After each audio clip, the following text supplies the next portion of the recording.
ongazazi izono zakhe osindisiwe. Izono zethu siyazazi. It's high time.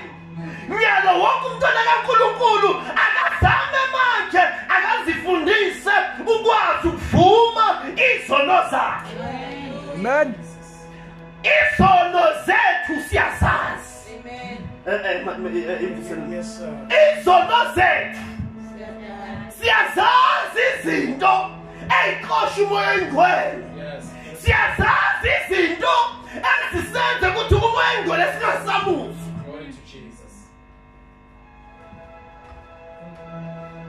Njengoba sesisindisiwe, njengoba sibuya ku-lockdown, ziningi izinto ezenzakalile.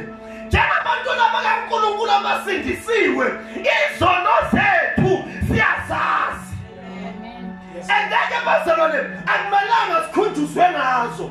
Irresponsibility yakho ukuya kuNkulunkulu uyoconfessa kuze sizoqala nawe kabusha kahle.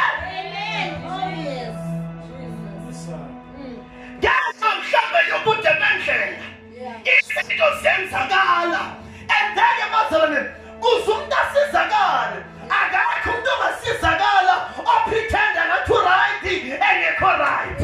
Kuze umuntu asizakale kudingakala ukuthi yena ayibone ngekho right bese kuJesu uyakwazi kumlungisa.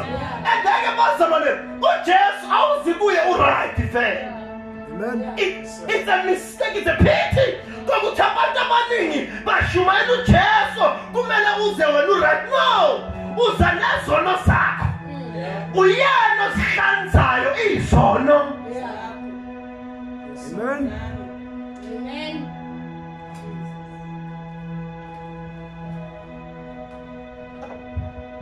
Akekho umuntu